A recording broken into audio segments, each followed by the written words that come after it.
Anyway, let's talk to Bryn Harris, Chief Legal Counsel at the Free Speech Union, because this morning we read another story about mathematics and about why mathematics is apparently being politicised. Now, you might wonder how that can be possible, but don't worry, the Wokeists can politicise absolutely anything. So more than 50 of Britain's leading mathematicians have accused bosses in the sort of standards of education business of politicising the curriculum with new diversity guidance. Let's find out what's going on. Bryn, a very good morning to you. Welcome. Hi, Mike. Good to be here. How do you politicise a mathematics curriculum exactly? What are they up to?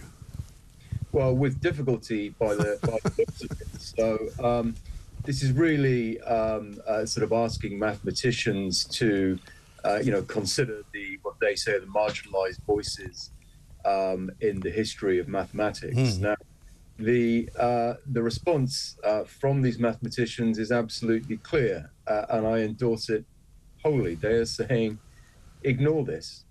Teach and research according to your academic expertise and your judgment. And I think that is absolutely the message. Academics, they need to start asserting and believing in their academic freedom. Right. And the law will back them, the Office for Students will back them, and the Free Speech Union will back them. And I think this is a tremendously encouraging fight back from this formidable group of mathematicians who are saying, look, this is our business. We know our maths, and we know what's relevant. And what the QAA is pushing is not relevant at all. No. And of course, this word diversity keeps cropping up and inclusion keeps cropping up. And I think, like a lot of words in the woke dictionary, it's kind of become a law unto itself. You can sort of use it to describe almost anything. And the thing that always worries me about the wokeists of this world is that they'd love to sort of constitute everything, and they like to redefine everything so that words kind of cease to have any meaning in the end. Yeah, and I think the problem is that here the QAA has really picked on the wrong crowd, picked on, an obviously intellectually formidable discipline where, they're precise with their ideas and they're precise with their words. And this is something that keeps on happening.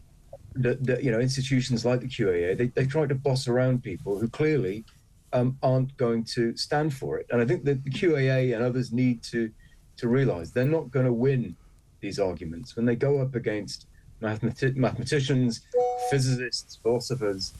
They're not going to win this because these people know what they're doing and they know their discipline. So yes. I think we really need to celebrate people like John Armstrong, who drafted the letter, and the signatories, because they're showing that you can stand up against these encroachments. You can say, I respect diversity, but it's up to me how I teach my course and how I do my research. Yeah. And it also kind of drives people away, you would think. I mean, they're often saying things like, we need more mathematicians, or we need more scientists, we need more people to study these types of subjects. And if you're going to make them sort of very, very constricted, if you like, and subject to lots of sociological mores and lots of different kind of rules, that's going to discourage even more people, isn't it? Yeah, exactly. I mean, a friend of mine who's a zoologist was wondering, look, if I have to start teaching about gender and sex, that's going to make zoology pretty difficult because insects don't have gender; they have sex. And so, there's only so far you can go in imposing this stuff without making the discipline gibberish. Right. This stuff doesn't belong there. And they're absolutely right to stand up and say, look, this is our territory and we know it, and we're not going to be pushed around by whatever the QAA is. Yes.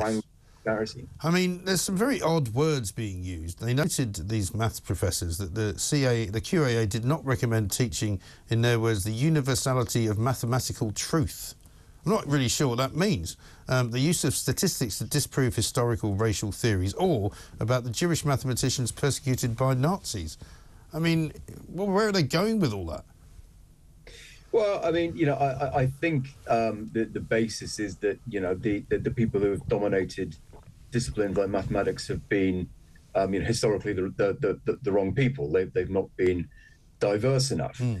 And, I'm quite sure that the signatories to that letter would have a very fair, decent sense that, it would be good if, the discipline reflected the demography of the country. I think their point is that's a separate question. That's not a mathematical question. Right. And you can't fiddle the numbers so that you make mathematics something it's not, so that you make it, some sort of statement of social justice, because the numbers and the maths don't lie. Yes. Another phrase that means absolutely nothing. Social justice seems to me to mean anything you want it to mean. Yeah, it's it seems to be a movable feast. Yeah. But again, I come back to the point that you have these quite mushy, wobbly ideas of social justice, and they're not necessarily thought through. They're very fashionable. They're quite easy to parrot, and it's not going to survive first contact with proper, rigorous academic debate. And the thing that I want to stress is that academics really need to start realizing that they're free to stand up and say, well, you know what, we're the guys with the ideas, with the debates, and we think that this ideology that you're pushing is it's kind of junk. It doesn't make sense. Right. We can critique it.